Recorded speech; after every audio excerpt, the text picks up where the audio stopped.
Well,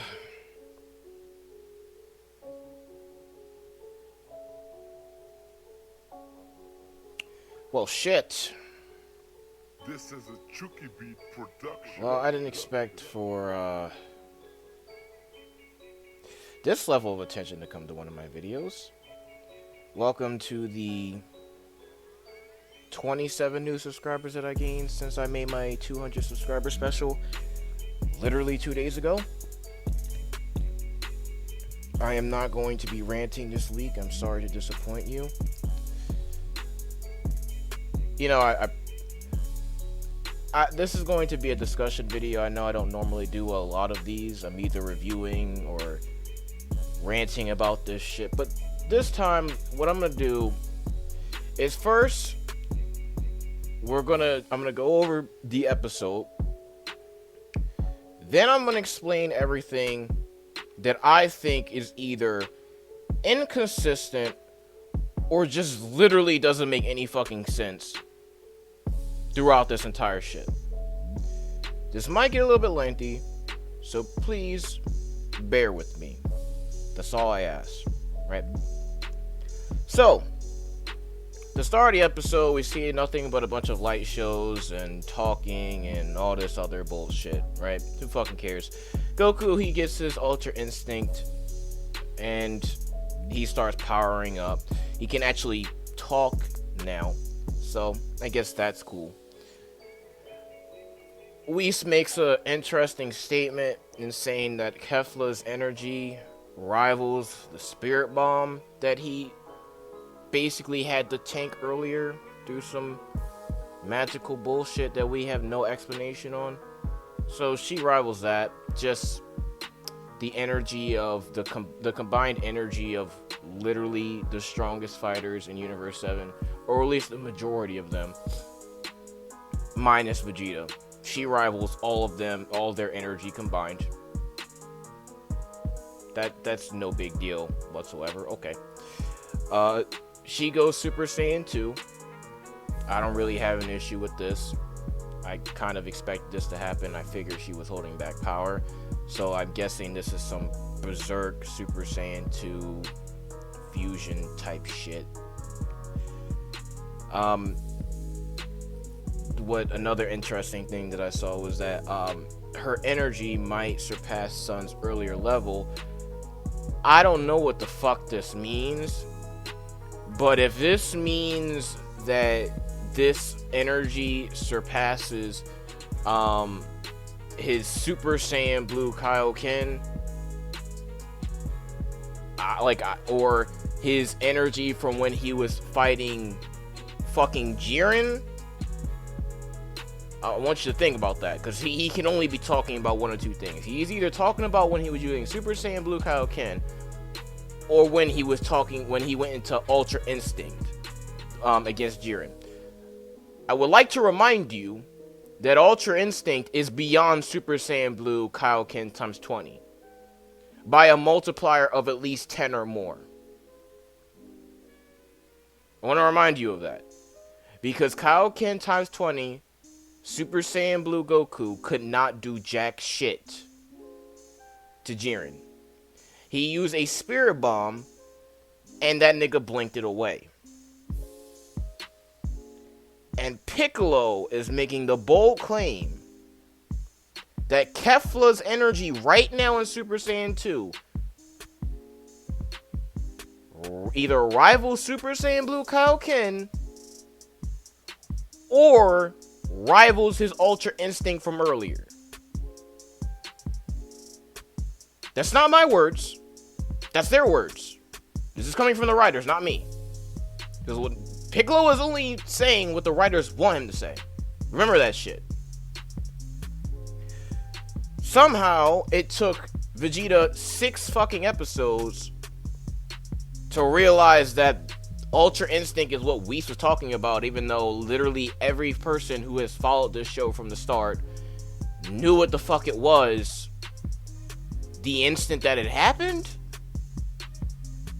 Vegeta is very intelligent. Does the writers think that we didn't figure this shit out yet, or What happened? I'm not gonna rant yet. I'm not gonna do my little breakdown section yet. Let's go forward. After this, somehow Kefla takes a shot from UI and only gets a sore shoulder. He hits her with a fucking 20 hit combination, then kicks her into the dirt, and she's still fine. He hits her with a punch with a shockwave so strong it went right into her fucking stomach and slammed her through multiple blocks of kachin, which is supposed to be the strongest material in the universe. She still got right back up. And the writer excuse here is because they know this is completely unrealistic and that this should not even be remotely plausible, is that because Goku hasn't mastered his Ultra Instinct power yet. He apparently can't fully utilize it yet. For someone who didn't fully utilize it, they seem to do fairly well with it against Jiren earlier. The guy who can, what was it? What was the words used exactly? Oh yeah, beyond time, surpasses time. His power surpasses time. I would like to remind you again, where we started off at, when he first unlocked Super Saiyan Red. Remember what that was fucking capable of. Him clashing with Beerus shook the fucking universe. Now I want you to think about how strong Goku is now.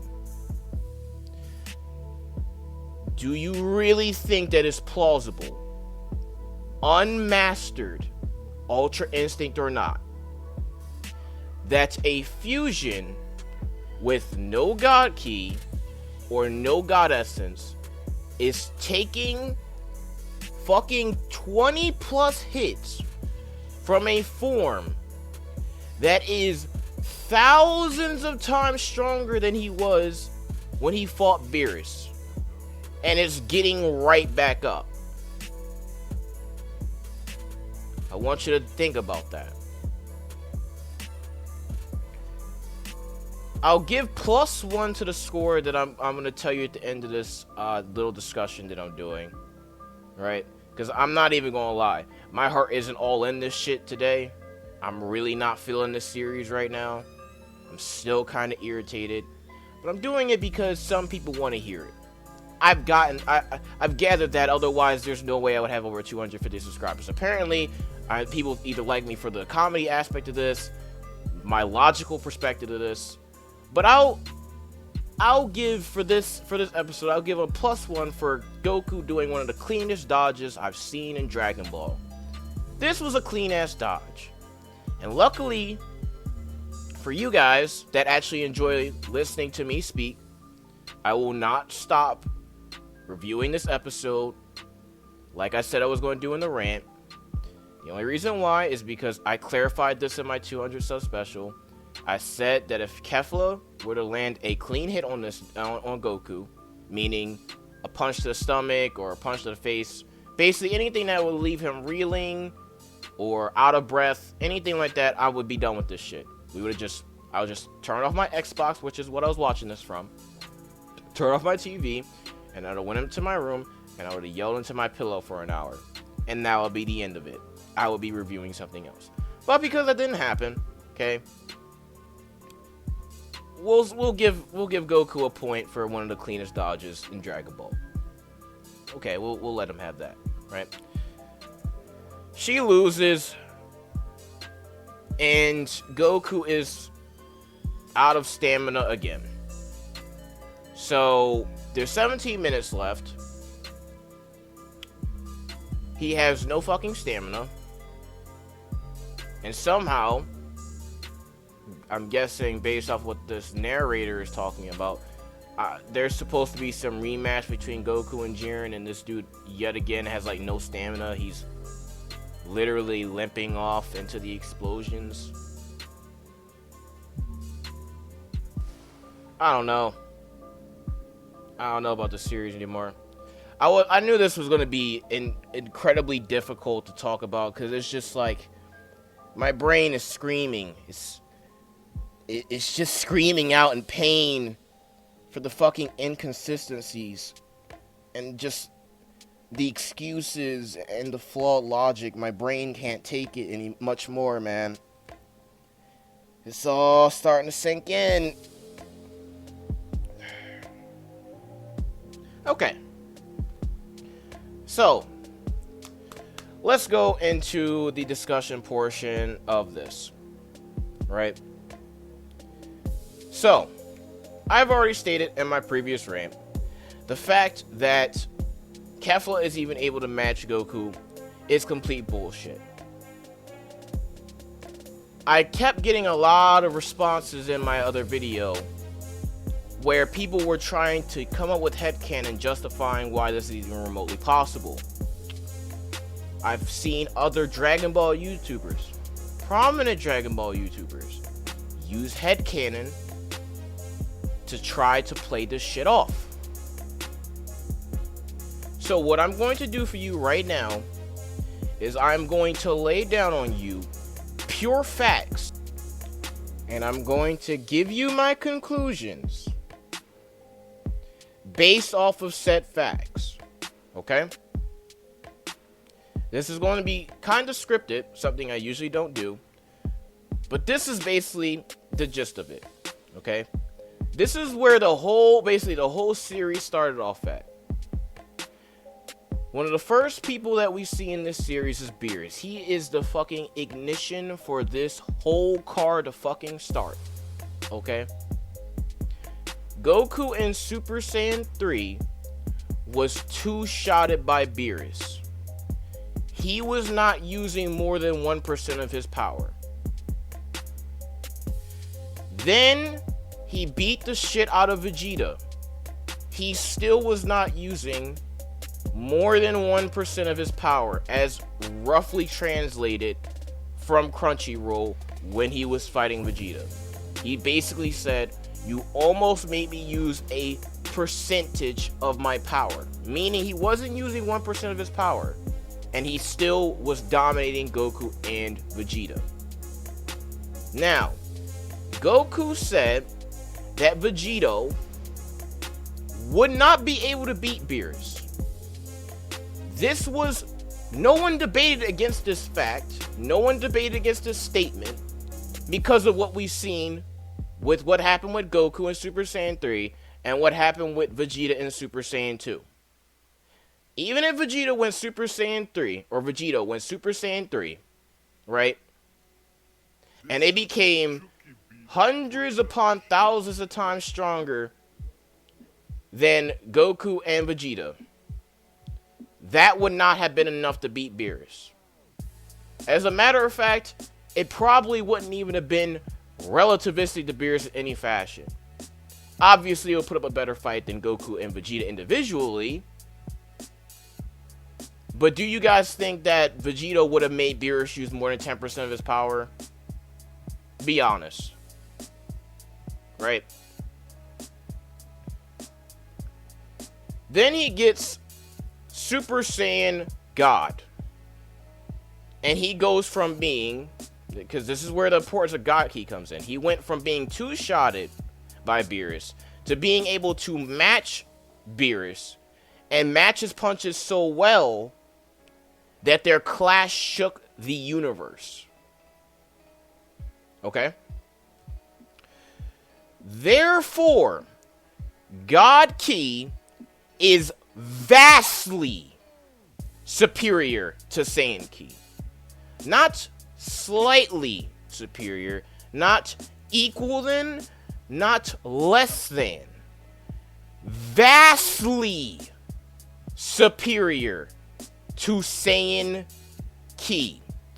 Therefore, it is highly illogical on all planes of logic that two Saiyans with zero God Ki, zero God Essence, and less than 10 years of fighting experience, mind you, that me saying 10 years of fighting experience might be a high ball.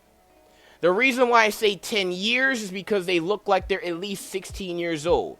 And Saiyans normally, or at least back when Vegeta was a prince, he was fighting when he was 5. He was fighting since he was 5 years old. But that's because Vegeta, back in Universe 7, right? Saiyans were a warrior race. Remember that Universe 6 has had a very peaceful history compared to our Saiyans. Very peaceful. That is the reason why none of them had unlocked Super Saiyan until Vegeta had introduced it to Kappa. So, to be completely honest, I have no clue how much training they've done, but 10 years is probably a high ball. It might be less than 5. And given that information, how is it that they were able to match a fighter with 40 plus years of fighting experience just by fusing? To say that Kefla makes sense, that her power is relativistic to something that shook the universe, to something that was capable of matching Beerus, who was using, or according to him, he obviously wasn't going all out. But based off of the way the fight turned out, he was using at least 30 to 50% of his power. If he was using more than 50% of his power, he probably would have killed him.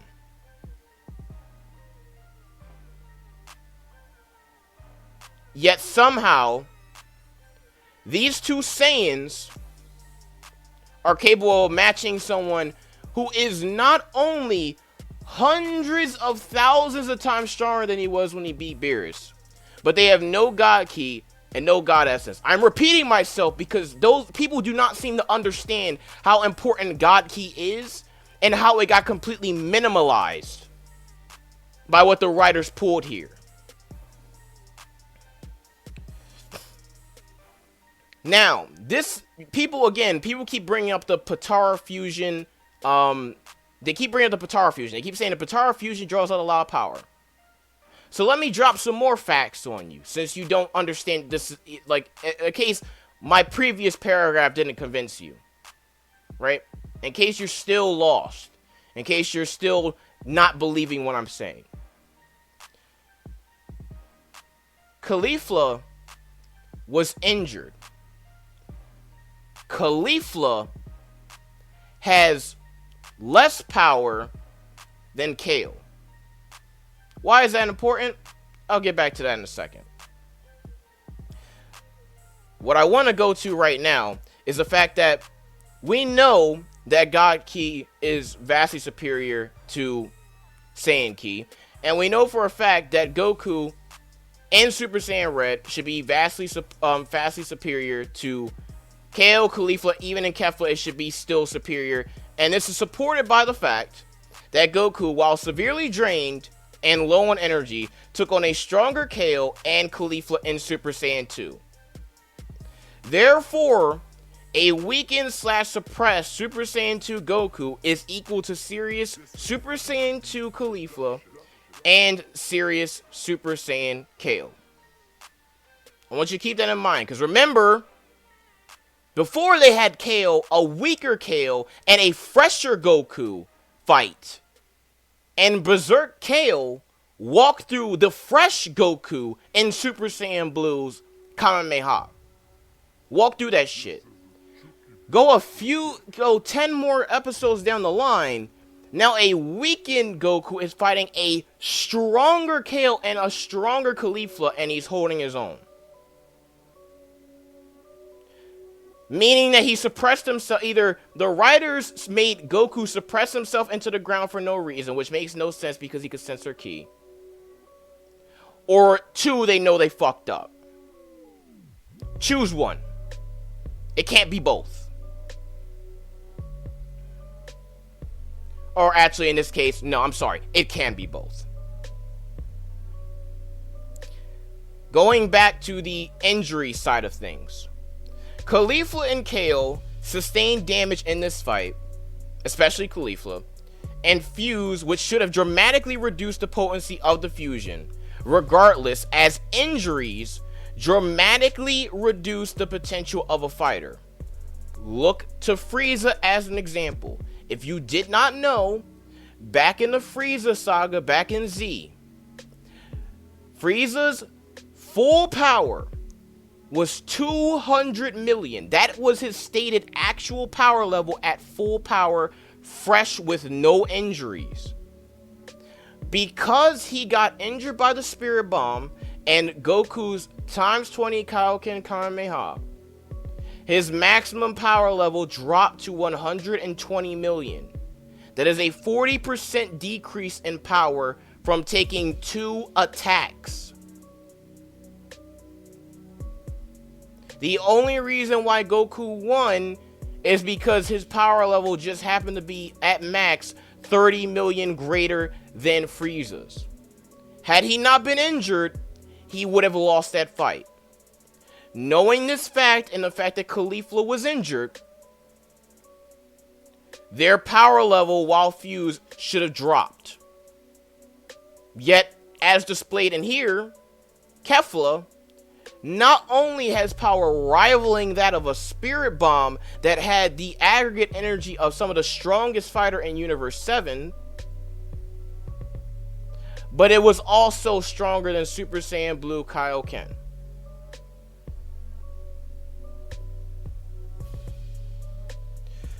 This is not even to mention that Kale and Kefla weren't equal in power, which means the average of the two should have been dragged down. And this is even further displayed like when we saw with Black and Zamasu.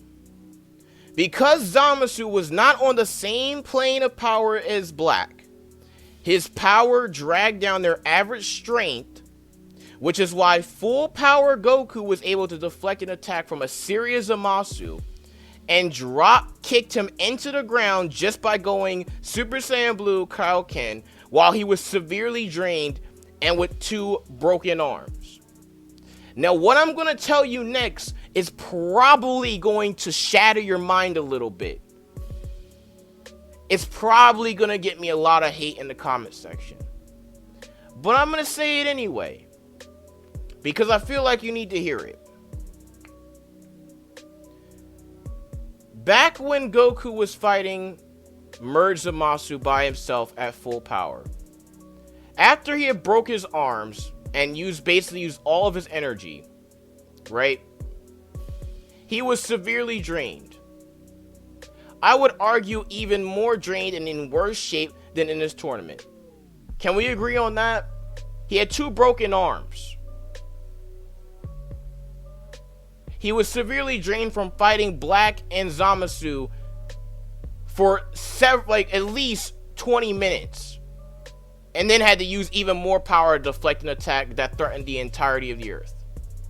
So I guess it's safe to assume that he was weaker than he was in this tournament. At least at the point where he where he lost all his stamina. Now mind you, severely drained Goku in Kaioken Super Saiyan Blue landed a clean hit against Merge Zamasu, and Merge Zamasu was hurt a bit by that kick. After this happened, Goku he lost his transformation. He couldn't maintain anymore. Remember that Goku in Super Saiyan Blue Kaioken, in similar circumstances, where he was drained on stamina, low on stamina, hit Kefla with a direct hit from Super Saiyan Blue Kaioken. And she too got right back up. Mind you, Goku is tens to hundreds of times stronger than he was when he fought Black because of Zenkai boost, because of training. Did the writers forget that detail? Are they going to try to tell us, or at least this is my conclusion, that Kefla is somehow relativistic to merge Zamasu? Because I've only seen a couple instances where someone has taken direct hits from Super Saiyan Blue Kaioken. The first being with Hit, and the second being with Merge Zamasu. Merge Zamasu is the most recent occurrence where someone got hit with a Super Saiyan Blue Kaioken attack. Direct hit. Right? So I'm using that as an example. Because he was even stronger when he fought Black than when he fought Hit.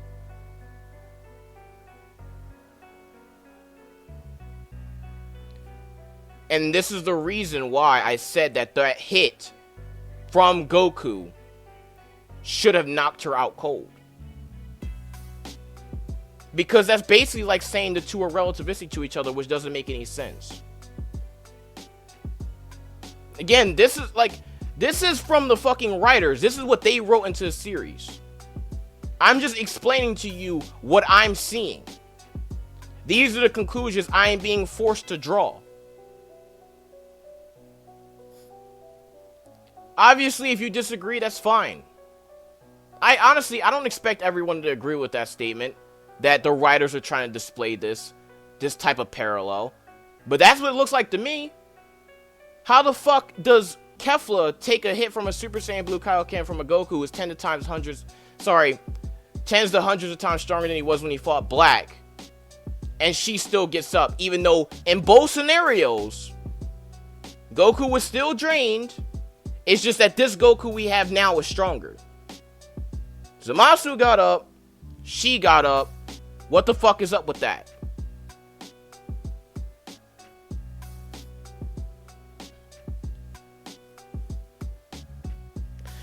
The instant Goku went Super Saiyan Red, or Super Saiyan God, whatever you want to call it, he should have continued dominating Kale, Kefla, and their fusion through everything.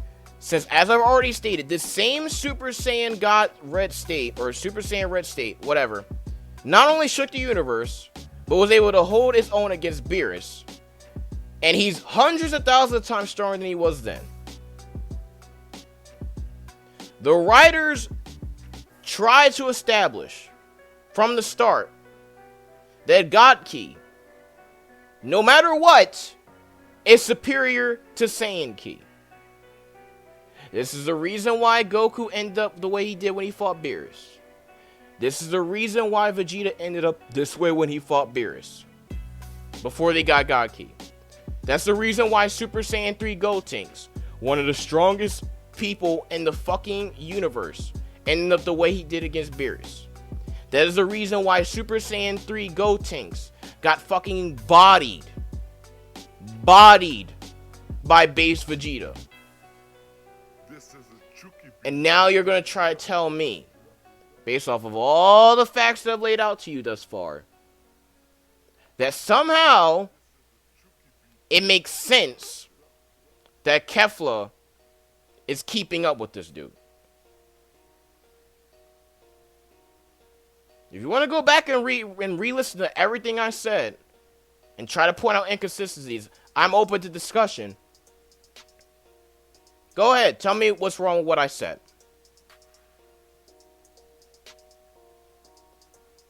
I hold no real L's for speaking my mind on this. I'm not monetizing in this. I'm not getting paid for any of this.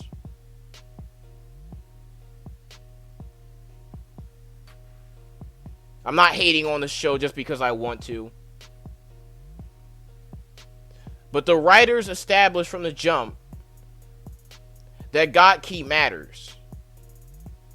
God Ki is superior to Saiyan Ki. If not, Vegito should have been relativistic to Beerus. Gotenks should have been relativistic to Beerus. Gotenks should have been called up to base Vegeta at that point. But none of those things happened. Yet here, Kefla is somehow relativistic to fucking God Key. Despite coming from a more peaceful lineage of Saiyans, we got absolutely no insight on their training.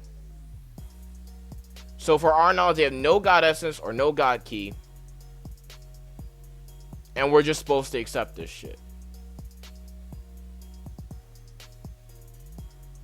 I can already hear somebody saying, dude, they were this strong from the jump.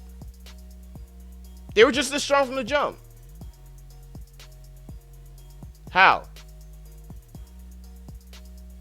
Do you have an explanation? Do you have any reasoning for that? Well, Vegeta said that Kefla was equal to his base form back in the Universe 6 arc. I can debunk that just by the fact that when they both went Super Saiyan, Vegeta wasn't even trying. He was just enjoying the fight. He smiled at the end, nullified Kefla's attack. He was tired in that fight anyway, because he got oxygen deprived literally the fight before, and he was low on stamina then. And then Goku and Vegeta gained several Zenkai boosts, became tens of hundreds of times stronger than they were in that fucking tournament with the U6 versus U7 tournament. Tens of hundreds of times stronger.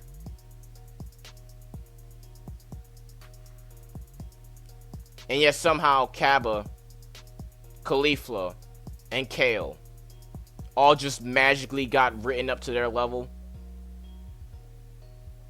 Kaba, maybe you have explanation because he's on the Sato Elite Force. What about the other two? Kale don't look like she never stepped on the battlefield in her fucking life. And Kefla just looks like she's a captain of some thugs. So explain, where's their training at? Where's the explanation? Where's the reasoning? Can you point to something that counters anything that I've said before?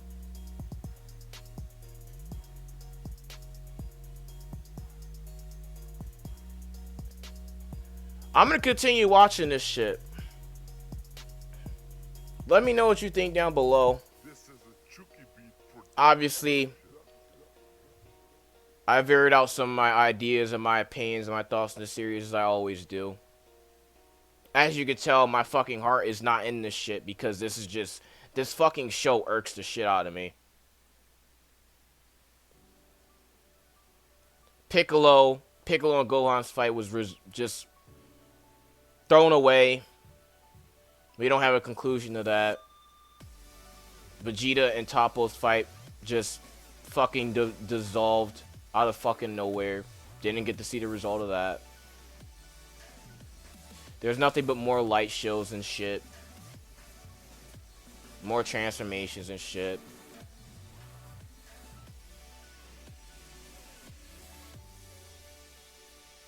So this episode gets a 3 out of 10. When I was talking to my friends, I said this wasn't a good episode, wasn't a terrible episode, but it's still bad. Every time I try to wrap my mind around this shit, my opinion of this show just becomes even worse and worse and worse and worse. So before I continue any further, before I continue to ramble, let me just stop here. Thank you to all the people that actually subscribe to me and to continue to support me and supported me so greatly in the last video I made. I'm sorry this isn't as funny or, you know, yeah, I'll just say at least it's not as funny as it was the last time through. Thank you regardless, though, for literally granting me the most viewed video that I've ever made. That's all I have to say on this topic, this episode. Ours out.